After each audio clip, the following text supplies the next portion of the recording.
दोस्तों ये देश राजा महाराजाओं का देश रहा है। यहाँ सोने चांदी और हीरे जवाहरातों से लोगों का पुराना लगाव है और ये चीज आज भी हमें देखने को मिलती है। चाहे कोई एंगेजमेंट हो, वेडिंग हो, फेस्टिवल हो या कोई ओकेजन हो, हम सभी मौकों पर ज्वेलरी जरूर खरीदते हैं। और 1993 में ये चीज एक कपड़े के व्यापारी ने समझी और बना दिया कल्याण ज्वेलर्स। कल्याण ज्वेलर्स आज इंडिया का लीडिंग ज्वेलरी ब्रांड बन चुका है। चाहे कोई ट्रेडिशनल ज्वेलरी हो, हैंडक्राफ्टेड हो, डायमंड हो या स्टोन हो, इनके पास सब कुछ अवेलेबल होता है और इसीलिए ये लेडीज की पहली पसंद बन चुके हैं। पूरे इंडिया में आज इनके 250 से ज्यादा स्टोर्स हैं। रेवेन्यू की बात करें तो लास्ट ईयर इन्होंने 14,000 करोड़ रुपए की सेल की थी और प्रॉफिट तो इतना है कि 300 करोड़ तो ये एक्टर्स को मार्केटिंग के लिए ही पे कर देते हैं। बट स्टार्टिंग में ऐसा कुछ नहीं था। जब ये मार्केट में आए तो लोगों को बड़े बड़े शोरूम से ज्वेलरी खरीदने की आदत नहीं थी, वो बस अपने लोकल ज्वेलर से ही खरीदते थे। बट कल्याण ज्वेलर्स ने लोगों की इस मेंटेलिटी को चेंज किया और ज्वेलरी मार्केट के किंग बनकर बाहर निकले। पर सवाल ये उठता है कि एक कपड़े के व्यापारी ने इतनी बड़ी ज्वेलरी चेन कैसे बनाई, कैसे वो एक मिडिल क्लास आदमी को एयर कंडीशन ज्वेलरी शोरूम तक लेकर आए। साथ ही जानेंगे कि इनकी टारगेट ऑडियंस कौन है,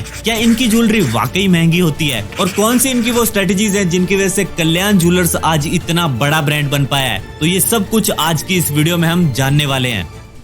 कल्याण ज्वेलर्स की शुरुआत टीएस कल्याण रमन जी ने की थी। इनका बर्थ 1951 में केरला की थ्रिसूर सिटी में हुआ था और यहीं पे कल्याण ज्वेलर्स का पहला शोरूम भी ओपन हुआ था। बट ज्वेलरी में ये बहुत लेट आए थे। इससे पहले इनका सिल्क का बिजनेस था। जितने भी शादी के कपड़े और साड़ी वगैरह होती है, इन सब के ये बहुत बड़े व्यापारी थे। तो देखा जाए तो टीएस कल्याण रमन जी को बिजनेस का काफी एक्सपीरियंस हो चुका था और होगा क्यों नहीं, इनके पिताजी इन्हें 12 साल की उम्र में शॉप पर लेकर जाते थे। और ये चीज हमारे कल्चर में भी डीपली रूटेड है कि अगर कोई अपना फैमिली बिजनेस या शॉप है तो बहुत छोटी एज से ही हम घर के बड़े बेटे को वो काम सिखाना चालू कर देते हैं। तो कल्याण रमन जी को भी डेली इनके फादर अपने साथ टेक्सटाइल शॉप पर लेकर जाते थे ताकि वो बिजनेस को समझ सकें। साथ ही उन्हें और भी छोटे छोटे टास्क दिए जाते थे, जैसे कि स्टॉक रिसीव करना, कैश काउंट करना, ये सब। इनके फादर इन्हें बताया करते थे कि कस्टमर्स ही मार्केट के किंग होते हैं और उनके बिना हम कुछ नहीं है। इसीलिए इन्हें कस्टमर्स के साथ पोलाइटली बिहेव करने को कहते थे। तो एक तरह से इन्होंने उस टेक्सटाइल शॉप से बिजनेस करना सीख लिया था और टेक्सटाइल का काम इनका अच्छा चल रहा था। इनफैक्ट ये मार्केट के लीडर थे क्योंकि ये कई सालों से अच्छे कपड़े जेन्युइन प्राइस पर सेल कर रहे थे, जिससे इनका कस्टमर्स के साथ एक फैमिली जैसा रिलेशन बिल्ड हो गया था।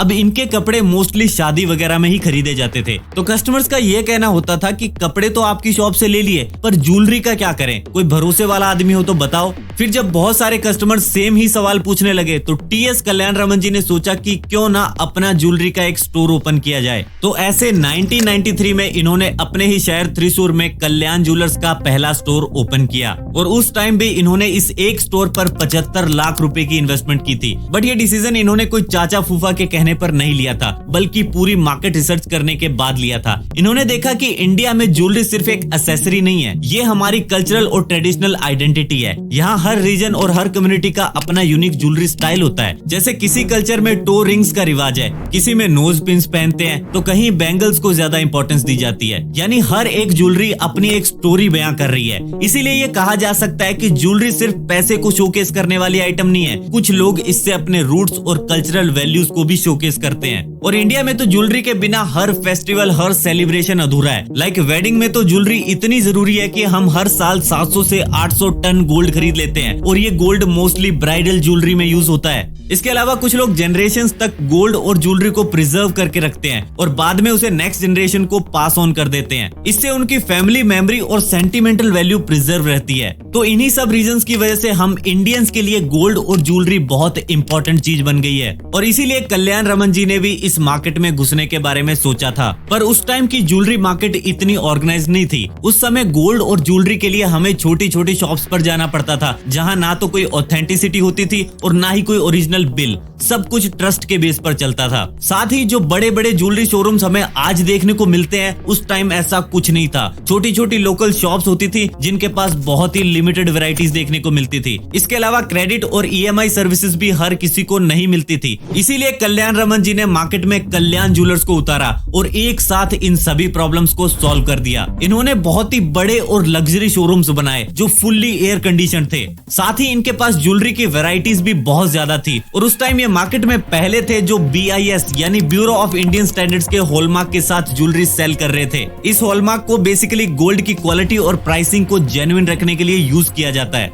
इसके अलावा कल्याण ज्वेलर्स रिटेल मार्केट में पहले थे जिन्होंने अपने प्रोडक्ट्स पर फिक्स्ड प्राइस के टैग्स लगाए थे, तो ऐसे ये ज्वेलरी मार्केट में एंटर हुए थे। पर सवाल ये उठता है कि इनकी टारगेट ऑडियंस कौन है जो इनकी ज्वेलरी को खरीदते हैं, क्योंकि ज्यादातर लोग तो इनके बड़े बड़े शोरूम्स देखकर अंदर ही नहीं जाते, ये सोच के कि भैया ये तो बहुत महंगा होगा। डेमोग्राफी के हिसाब से देखें तो इनकी प्राइमरी ऑडियंस मिडिल क्लास और अपर मिडिल क्लास लोग हैं और इंडिया में ये लोग अपनी स्पेंडिंग हैबिट्स के लिए जाने जाते हैं। ये वैल्यू फॉर मनी प्रोडक्ट्स की तरफ अट्रैक्ट होते हैं, इन्हें क्वालिटी प्रोडक्ट्स रीजनेबल प्राइसेस पर चाहिए होते हैं। इसीलिए कल्याण ज्वेलर्स भी इनके लिए अलग अलग प्राइस पॉइंट्स पर वाइड रेंज ऑफ प्रोडक्ट्स बनाता है, यानी इनके पास अफोर्डेबल से लेकर लग्जरी आइटम्स तक हर किसी के लिए कुछ ना कुछ होता है। तो इससे हम एक बात तो कह सकते हैं कि ये लोग कुछ भी ओवर प्राइस करके सेल नहीं करते। अब आते हैं दूसरी चीज पर और वो ये है कि इनका बायर कौन है। तो देखो कल्याण ज्वेलर्स ही नहीं बल्कि जितने भी ज्वेलर्स मार्केट में मौजूद हैं उन सब की बायर और इन्फ्लुएंसर विमेन्स हैं, क्योंकि इंडिया में ज्वेलरी की सारी खरीदारी यही करती हैं, फिर चाहे वो अपने लिए हो या फैमिली मेंबर्स के लिए। तो कल्याण ज्वेलर्स ने इस चीज को समझा और अपने सारे डिजाइन इसी हिसाब से बनाए कि वो हर एज ग्रुप की वुमेन को पसंद आ जाए। और वुमेन्स भी मेजरली वेडिंग के टाइम ही बाय करती हैं, थोड़ी बहुत अपने लिए और बाकी ब्राइड के लिए। और ब्राइडल ज्वेलरी मार्केट कितनी बड़ी है ये हम सब जानते हैं। तो चलो एक बार वापस आते हैं 1993 में। कल्याण ज्वेलर्स ने अपने पहले ही साल में 50 से 60 करोड़ का रेवेन्यू जनरेट किया था और उसी साल ये साउथ इंडिया के सबसे बड़े ज्वेलर बन चुके थे। फिर धीरे धीरे जब इनकी पॉपुलैरिटी बढ़ने लगी तो नियर बाई टाउन्स लाइक पालाकड़, कोरिकोड और कोची से भी लोग इनके शोरूम्स पर आने लगे। अब इतने अच्छे रिस्पॉन्स को देखने के बाद इन्होंने सिल्वर, डायमंड्स और ट्रेडिशनल ज्वेलरी को भी इंट्रोड्यूस कर दिया। फिर 1998 के आसपास इन्होंने अपने दोनों बेटे राजेश और रमेश को भी इसी बिजनेस में शामिल कर लिया। इन्होंने अपने बड़े बेटे को परचेसिंग और फाइनेंस का इंचार्ज बनाया और छोटे वाले को सेल्स और मार्केटिंग संभालने को कहा। और फिर 14 साल बाद मार्च 2012 तक ये टोटल 31 शोरूम ओपन कर चुके थे, जिसमें से 8 केरला में थे, 14 तमिलनाडु में, 4 कर्नाटका में, 4 आंध्र प्रदेश में और 1 पौंडीचेरी में था। And on top of that उस टाइम इनके पास 4000 एम्प्लॉइज थे। अब 31 शोरूम्स चल रहे थे और 19 और बनने वाले थे। तो क्वालिटी चेक करने के लिए और स्टोर्स को सुपरवाइज करने के लिए इन्हें डेली बहुत ज्यादा ट्रेवल करना पड़ता था और उसमें टाइम भी बहुत लग जाता था। तो इसीलिए इन्होंने एक 30 करोड़ का 7 सीटर प्राइवेट जेट परचेज किया, उसके बाद एक चॉपर और अभी लेटेस्ट इन्होंने एक 13 सीटर एयरक्राफ्ट भी बाय किया है। और ये तीनों बाप बेटे कभी भी एक साथ ट्रेवल नहीं करते, इवन अगर इन्हें सेम लोकेशन पर जाना है तो भी। बाय एयर जा रहे हैं तो ये तीनों अलग अलग एयरक्राफ्ट से जाएंगे और बाय रोड जा रहे हैं तो तीनों अलग अलग रोल्स रॉयस से जाएंगे। इसका रीजन ये है कि अगर किसी एक का एक्सीडेंट हो जाए तो बाकी 2 लोग बच जाएं और बिजनेस चलता रहे। कल्याण ज्वेलर्स आज इंडिया के 23 स्टेट्स और मिडिल ईस्ट की 4 कंट्रीज में ऑपरेट कर रहे हैं और अभी रिसेंटली फरवरी 2024 में इन्होंने अयोध्या में अपना 250th शोरूम ओपन किया था। तो इससे ये क्लियरली पता चलता है कि कल्याण ज्वेलर्स आज एक बहुत बड़ा ब्रांड बन चुका है। बट सवाल ये उठता है कि ये इतना जल्दी यहाँ तक पहुंचे कैसे? इन्होंने ऐसी कौन सी स्ट्रेटेजीज को यूज किया जो ये पिछले 30 साल से टॉप पर हैं? चलो जानते हैं। टोटल 4 स्ट्रेटेजीज की हम बात करने वाले हैं। पहली, गो हाइपर लोकल।